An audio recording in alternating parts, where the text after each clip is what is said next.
Graça abundante ao principal dos pecadores.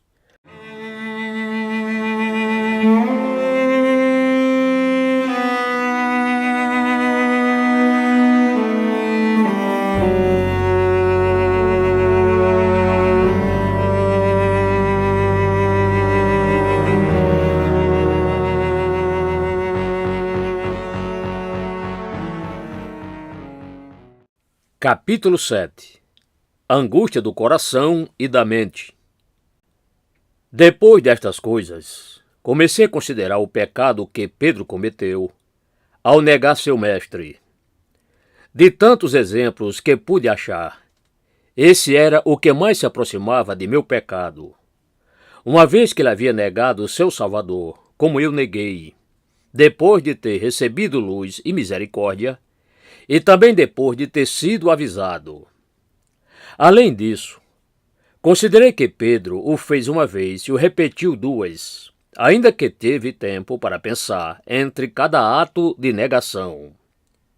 Mesmo colocando todas essas circunstâncias juntas, a fim de encontrar algum auxílio, se fosse possível, eu achava que o pecado de Pedro fora apenas a negação de seu Senhor, enquanto o meu foi a venda de meu Salvador. Então, concluí que cheguei mais próximo de Judas do que de Davi ou Pedro. Outra vez meu tormento se intensificou e me afligiu. De fato, isso me destruiu, ao pensar que Deus preservara os outros enquanto eu havia caído na armadilha. Considerando os pecados de outros e comparando-os com o meu próprio, eu via claramente que Deus os preservara, a despeito de sua maldade, e não os deixara tornar-se filhos da perdição, como deixou a mim.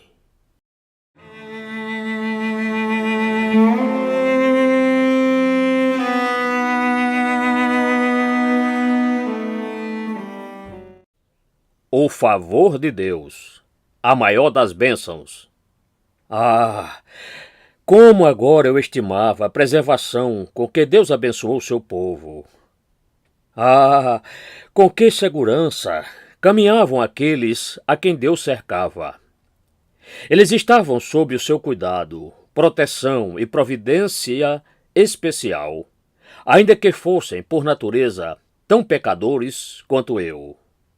Mas, porque Deus os amava, não os deixaria cair além dos limites de sua misericórdia. Quanto a mim, estava alienado dele, havia caído. Deus não me preservaria, nem me guardaria. Ele me permitiu que caísse daquela maneira porque eu era um réprobo. Agora, aquelas passagens abençoadas que falam da preservação do povo de Deus resplandeciam como o sol diante de mim. Não para me confortar, mas para mostrar-me o estado e a herança abençoados daqueles a quem Deus abençoou. Agora eu via que, assim como a mão de Deus estava em todas as providências e dispensações que vieram sobre o seu povo eleito, assim também a sua mão estava em todas as tentações que lhes aconteciam, seduzindo-os a pecar contra ele. Deus faz isso não para incitá-los à perversidade, mas, antes, ele escolhe sabiamente tentações e infortúnios para seus eleitos e os deixa ser afligidos por essas coisas por um tempo, não para que sejam destruídos, e se humilhados por essas provas, para que não fique além de sua misericórdia, e se receberem as renovações dessa misericórdia. Oh, que amor, que cuidado, que bondade e misericórdia! Agora eu via misturados a mais severa e terrível de todos os tratos de Deus com seu povo. Ele permitiu que Davi, Ezequias, Salomão, Pedro e outros caíssem, mas não para que descessem tão baixo a ponto de cometer o pecado imperdoável, ou descessem ao inferno por causa desse pecado. Pensei, esses foram homens que Deus amou. Foram homens que, apesar de castigados por Deus, foram também mantidos por ele em segurança, os quais ele faz habitar sob a sombra do Todo-Poderoso. Todos esses pensamentos acrescentaram-me pesar, dor e horror. Qualquer coisa que eu pensasse a respeito disso me desanimava. Se eu meditasse sobre como Deus sustentava o seu povo, isso me abatia. Se meditasse sobre como eu havia caído, isso também me desanimava. Como todas as coisas cooperam para o bem e para fazer o bem, aqueles que são chamados de acordo com seu propósito, no que diz respeito a mim, pensava que todas as coisas contribuíam para minha destruição e ruína eterna. Então comecei a comparar meu pecado com o pecado de Judas, para averiguar a possibilidade de meu pecado ser diferente daquele que é verdadeiramente imperdoável. Pensei, se ele divergisse, ainda que tão pouco quanto a largura de um fio de cabelo, em que feliz estado minha alma se encontraria. Refletindo, percebi que Judas cometera seu pecado intencionalmente, ao passo que o meu pecado aconteceu em meio a muita oração e relutância. Além disso, Judas pecou com deliberação. A minha transgressão veio sobre mim num ímpeto terrível, subitamente. Em todo esse tempo, eu era lançado de um lado para o outro como um gafanhoto, sendo movido para frente e para trás, da preocupação ao pesar. E as palavras sobre queda de Esaú e suas terríveis consequências ecoavam permanentemente em meus ouvidos. Esta consideração sobre o pecado de Judas trouxe um breve alívio. Quando levei em conta a maneira pela qual isso havia acontecido, vi que não havia transgredido tão plenamente como ele. Mas esse ponto de vista logo se foi de minha mente, visto que me ocorreu o pensamento de que, quanto a mim mesmo, poderia haver outras maneiras de cometer esse pecado imperdoável. Pensei também que pudessem existir graus para esse pecado, do mesmo modo como havia para outras transgressões. Assim, pelo que pude perceber, naquele tempo, minha iniquidade poderia ser tão grande, a ponto de nunca ser perdoada. Agora estava sempre envergonhado devido à possibilidade de ser tão vil quanto Judas. Quão repugnante eu parecia a todos os santos, no dia do julgamento, ao perceber que agora eu dificilmente via um homem bom, sobre o qual eu pensava ter uma boa consciência, sem que sentisse meu coração tremer enquanto estivesse em sua presença. Que glória vi em andar com Deus, e que misericórdia era ter uma boa consciência diante dele.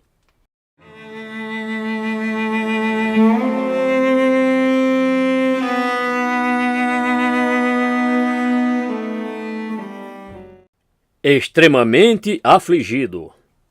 Nesse tempo fui muito tentado a aquietar-me, dando atenção a alguns falsos ensinamentos. Ensinamentos tais como: não havia tal coisa como o dia do julgamento. Não ressuscitaríamos. O pecado não era algo tão grave. O tentador sugeria: se estas coisas são verdadeiras, acreditar no contrário lhe dará paz no presente. Se você vai perecer, não se atormente antecipadamente. Apague de sua mente todo o pensamento de maldição, entregando-a às conclusões que ateístas e rentas usam para ajudarem a si mesmos. Entretanto, quando tais reflexões percorriam meu coração, a morte e o juízo se punham aos meus olhos, bem perto de mim. Imaginava que o juiz estava ali, à porta. Era como se o tempo de meu julgamento houvesse chegado, e assim, tais pensamentos não podiam ser nutridos. Contudo, isso me faz entender que Satanás usaria quaisquer meios para afastar de Cristo as almas, Ele não pode tolerar a consciência despertada. Insegurança, cegueira, escuridão e erro são o reino e o local de habitação do maligno. Descobri que era necessário muito esforço para orar a Deus, porque o desespero estava me consumindo. Eu achava que estava sendo lançado para longe de Deus, do mesmo modo como uma tempestade lança alguém para longe, e todas as vezes que clamava a Deus por misericórdia, isto era o que vinha à mente. É muito tarde. Estou perdido. Deus me permitiu cair, não para minha correção, mas para minha condenação. Meu pecado é imperdoável. Eu sei quanto a Esaú, que depois de ter vendido seu direito de primogenitura, ele desejou receber a bênção, mas foi rejeitado. Por volta desse tempo, deparei-me com a terrível história de Francis Pyra, um homem miserável. Em um livro que foi, para meu espírito, angustiado, como sal esfregado sobre uma ferida recém-aberta. Cada frase naquele livro, cada gemido daquele homem, assim como o restante das ações que surgiram de sua aflição, tais como suas lágrimas, suas orações, seu ranger de dentes, o comprimir de suas mãos, seu contorcer, o seu enfraquecimento e o seu consumir-se de desgosto sob a mão poderosa de Deus, a qual estava sobre ele, eram como facas e punhais em minha alma. Esta frase, em particular, era aterrorizante para mim. O homem conhece o começo do pecado, mas quem põe limites às suas consequências? Então, aquela declaração anterior, como conclusão de tudo isso, caiu novamente como um raio sobre minha consciência. Pois sabeis também que, posteriormente, querendo herdar a bênção, foi rejeitado, pois não achou lugar de arrependimento, embora, com lágrimas, o tivesse buscado. Por isso fui afetado por um severo surto de tremores, tão intenso que, às vezes, por dias seguidos, eu sentia todo o meu corpo, assim como minha mente, sacudi e cambalear sob a forte consciência que tinha dado do terrível julgamento de Deus que cairia sobre aqueles que haviam cometido esse temível e imperdoável pecado. Tive uma sensação de dor e ardência em meu estômago por causa do terror, e algumas vezes sentia como se meu externo fosse se quebrar em dois. Então pensei em Judas que, precipitando-se, rompeu-se pelo meio, e todas as suas entranhas se derramaram. Atos 1, verso 18. Eu tinha medo de que o temor e o tremor contínuos que experimentava fosse o mesmo selo que Deus colocara sobre Caim quando o acusou, com o fardo pesado da culpa por derramar o sangue de seu irmão Abel. Assim me contorcia, confundia e encolhia sob o fardo que tanto me oprimia. Não conseguia pôr-me de pé, nem descansar ou sossegar. Contudo, por vezes, o Salmo 68, 18 vinha à minha mente. Recebeste homens por dádivas, até mesmo rebeldes. Os rebeldes, eu pensava, certamente são aqueles que viveram em sujeição ao seu príncipe e que, depois de jurar fidelidade ao seu governo, erguem os braços contra ele. Esta é a minha condição, pensei. Eu uma vez o amei, o temi, o servi, mas agora sou um rebelde. Eu o vendi. Eu disse, deixe-o ir. Se é isso o que ele quer. Entretanto, apesar disso, ele possui dádivas para os rebeldes. Então, por que não para mim? Às vezes eu ponderava e fazia todo esforço para prender-me a este raciocínio, na esperança de que, por meio dele, eu concebesse algum pensamento que me confortasse, ainda que pouco.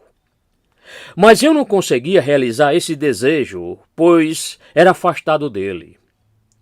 Mesmo quando encontrava um lugar de alívio, eu era como um homem a caminho de sua execução, o qual rastejaria para lá alegremente, e lá se esconderia.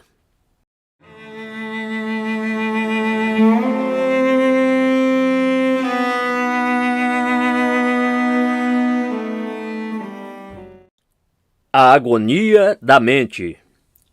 Depois de haver considerado particularmente os pecados dos crentes, descobri que os meus eram piores e surgiu a necessidade de considerar os fatos apropriadamente.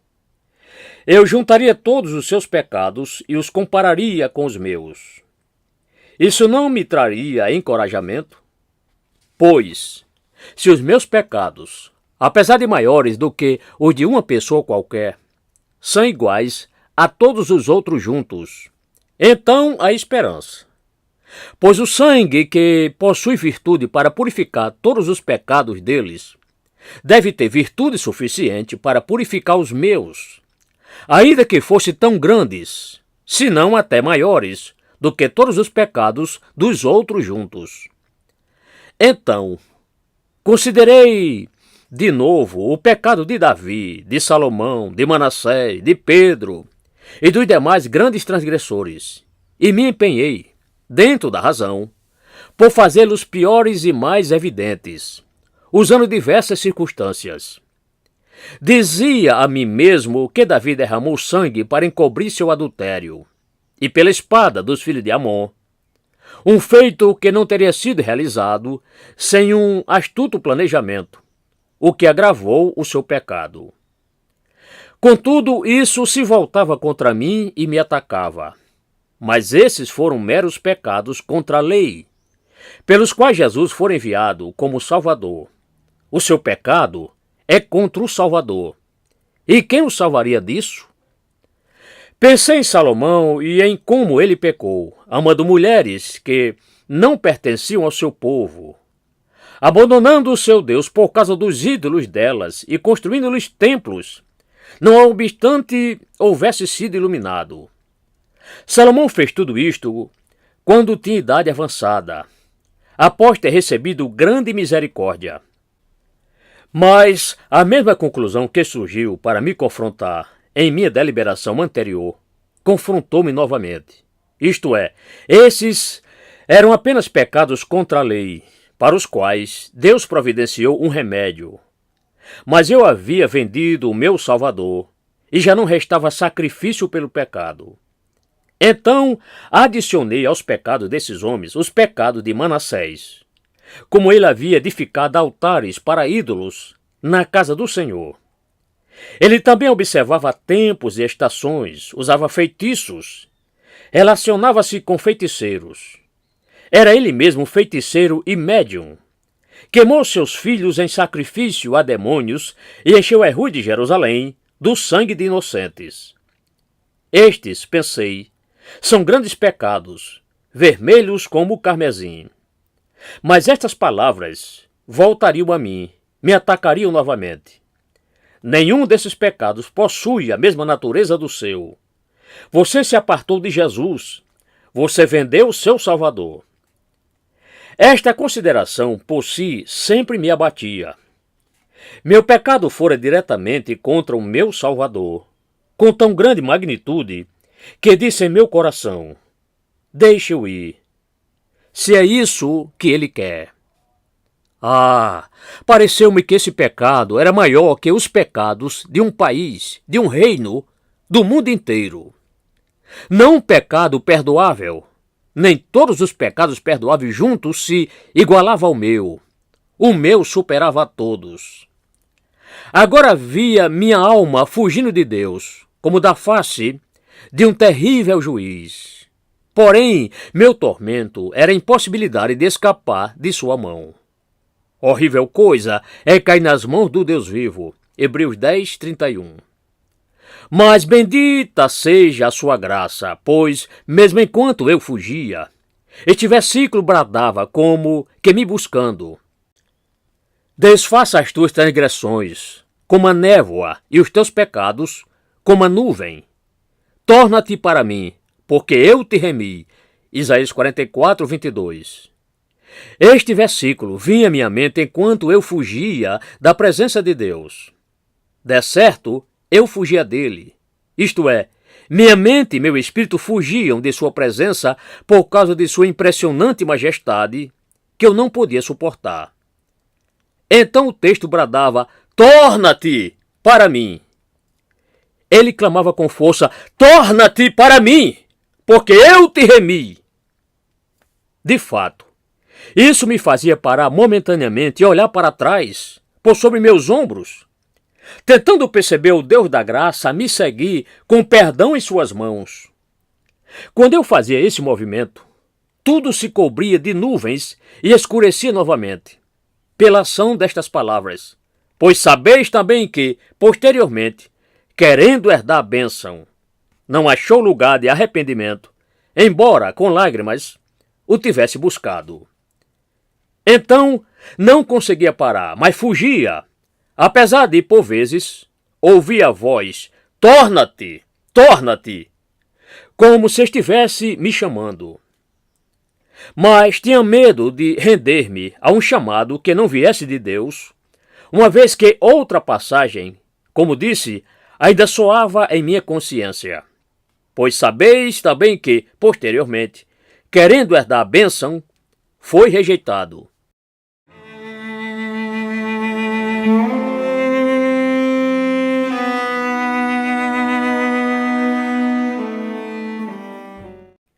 Uma estranha providência. Certa vez, eu andava de um lado para o outro, na loja de um homem piedoso, lamentando meu triste e deplorável estado, afligindo a mim mesmo com um sentimento de aversão por este iníquo e impiedoso pensamento, queixando-me desta ocorrência adversa, de que eu houvesse cometido tão grande pecado, e temendo que não fosse perdoado. Em meu coração, eu também orava pedindo que, se meu pecado fosse diferente do pecado imperdoável contra o Espírito Santo, que o Senhor revelasse a mim. Estava quase a ponto de esmorecer devido ao temor, quando, repentinamente, houve um ruído de vento sobre mim. Ele parecia ter entrado com ímpeto pela janela e era muito agradável. Foi como se tivesse ouvido uma voz através desse vento, a qual dizia: você, alguma vez, recusou ser justificado pelo sangue de Cristo? Além disso, toda a minha profissão de fé passada foi observada diante de mim num instante, e fui levado a ver que nunca rejeitei deliberada e intencionalmente a justificação em Cristo. Assim meu coração suspirou em resposta: não. Em seguida, a palavra de Deus veio sobre mim poderosamente. Tende cuidado, não recuseis ao que fala. Hebreus 12, 25. Esse versículo fascinou meu espírito de modo estranho. Trouxe luz e ordenou que silenciassem todos aqueles pensamentos tumultuosos em meu coração que, à semelhança de cães furiosos do inferno, urravam e bramavam e fazia um horrível barulho dentro de mim. Esse versículo também me mostrou que Jesus Cristo ainda tinha uma palavra de graça e misericórdia para mim, e que não tinha, como eu temia, rejeitado por completo, nem lançado fora a minha alma. De fato, essa palavra teve um tipo de efeito restritivo sobre minha inclinação ao desespero. Um tipo de ameaça que, se não resistisse aos meus pecados e ao seu caráter abominável, não estaria confiando minha salvação ao Filho de Deus. A minha conclusão a respeito dessa estranha visitação, o que ela significava ou de onde vinha, eu não sei. Por 20 anos, tenho sido incapaz de chegar a qualquer conclusão sobre ela. O que pensei naquela ocasião, ainda reluto em dizer. De fato, aquele vento repentino e impetuoso foi como se um anjo tivesse vindo a mim. Entretanto, a compreensão sobre aquele vento e sobre a minha salvação deixarei para o dia do julgamento. Tudo o que direi é que aquela palavra trouxe grande paz à minha alma. Ela me persuadiu de que ainda havia esperança. Mostrou-me, como pensei, o que era o pecado imperdoável e que minha alma ainda possuía o privilégio abençoado de correr para Jesus Cristo a fim de obter misericórdia. A respeito da visitação, ainda não sei o que dizer. Com toda sinceridade, foi por essa razão que não falei sobre isso antes no livro. Deixarei o acontecido à consideração dos homens de bom julgamento. Não deposito a certeza de minha salvação sobre isso, mas sobre o Senhor Jesus, conforme a promessa de sua palavra. Ao revelar aqui coisas profundas e secretas, penso que talvez não seja, de todo, inapropriado permitir que esse fato seja conhecido, embora hoje eu não consiga relatá-lo exatamente como o experimentei. Esta paz de espírito durou cerca de 3 ou 4 dias, e novamente comecei a desconfiar e desesperar-me.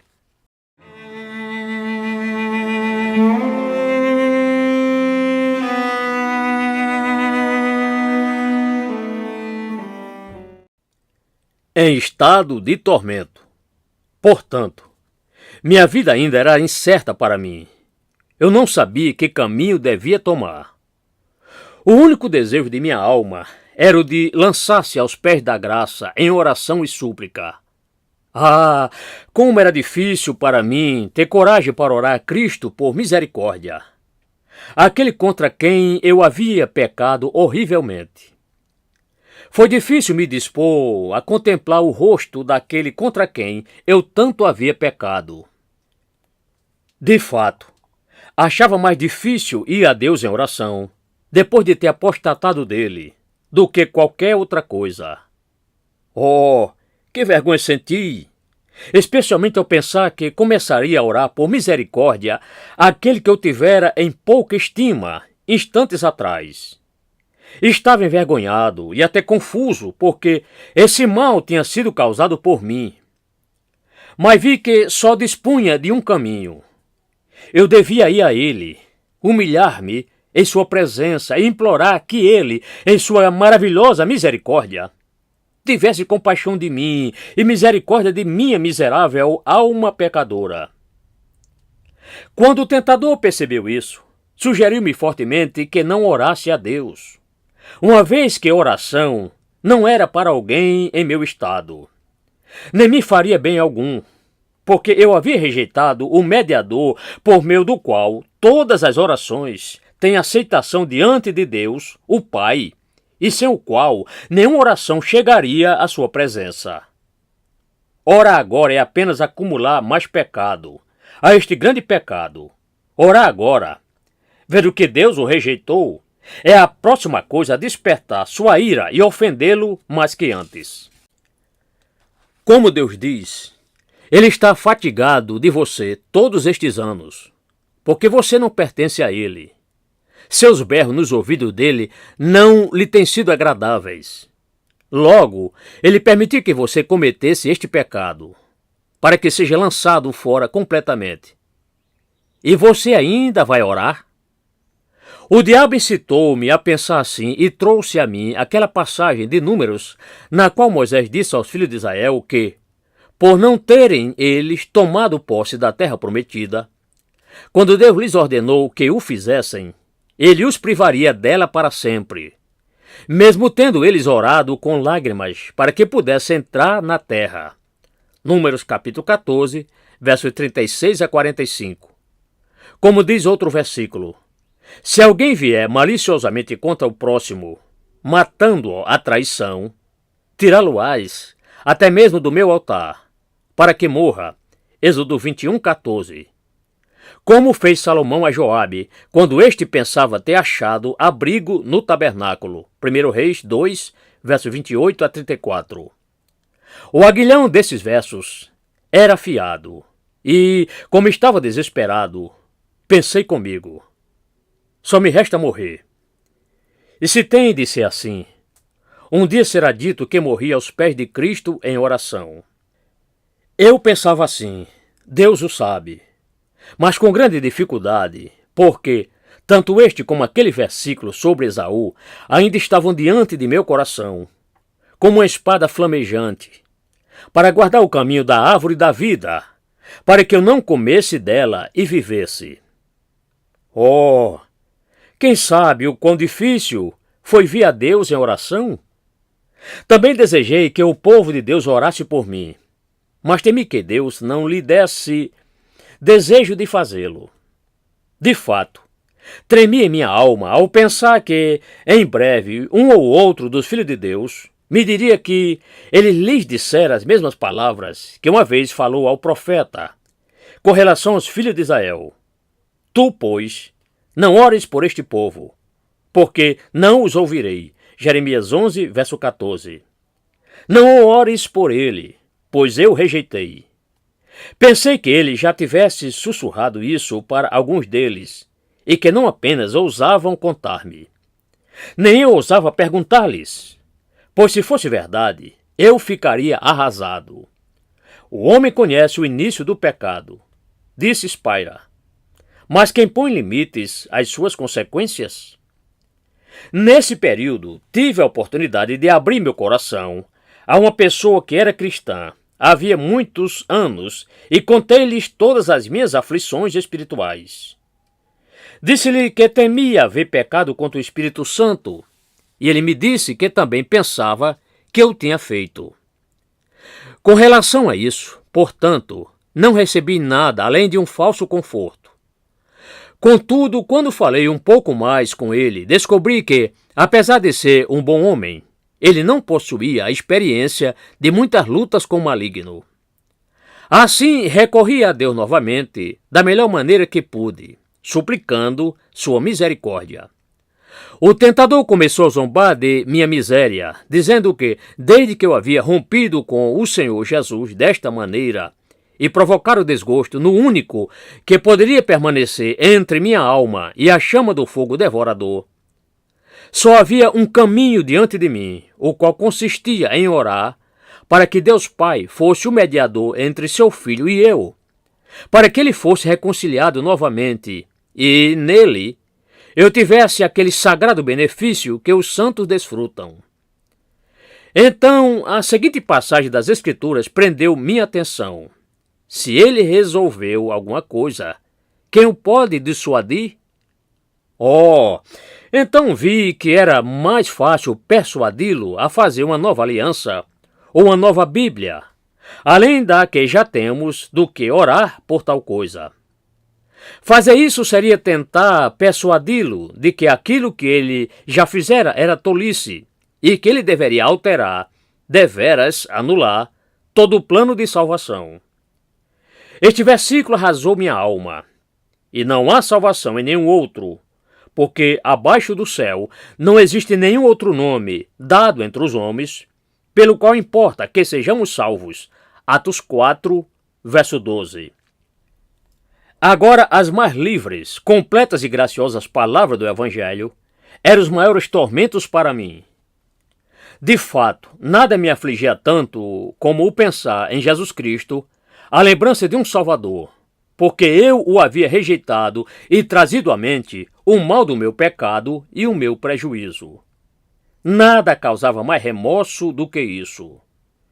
Tudo o que eu pensava sobre o Senhor Jesus, sobre sua graça, amor, bondade, benevolência, mansidão, humildade, morte, sangue, promessas e benditas exortações, conforto e consolações, era como uma espada atravessando minha alma.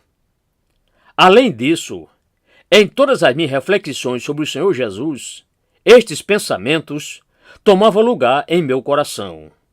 Sim, este é Jesus, o amável Salvador, o Filho de Deus de quem você se afastou, a quem você negligenciou, desprezou e de quem abusou. Este é o único Salvador, o único Redentor, o único que tanto amou pecadores, que os lavou de seu pecado em seu sangue preciosíssimo. Mas você não tem parte nem quinhão com este Jesus. Você se afastou dele. Disse em seu coração, deixe eu ir. Vê, é isso que ele quer. Portanto, agora você está separado dele. Você se separou dele. Contemple sua bondade, mas você mesmo não participará dela. Ah, Pensei, o que perdi? De que me separei? O que deserdou minha pobre alma? Ah, é triste ser destruído pela graça e misericórdia de Deus. Teu o Cordeiro, o Salvador, tornando-se leão e destruidor. Apocalipse 6. Também tremia, como disse, à vista dos santos de Deus, especialmente aqueles que muito o amavam e priorizavam o caminhar continuamente com ele neste mundo. Sentia como se eles, por suas palavras, sua capacidade de suportar e todas as suas expressões de sensibilidade e temor de pecar contra seu precioso Salvador, me fizesse sentir culpado e acrescentasse vergonha e aflição contínuas à minha alma. O pavor deles estava sobre mim, e eu tremia diante de cada Samuel de Deus. 1 Samuel 16, verso 4.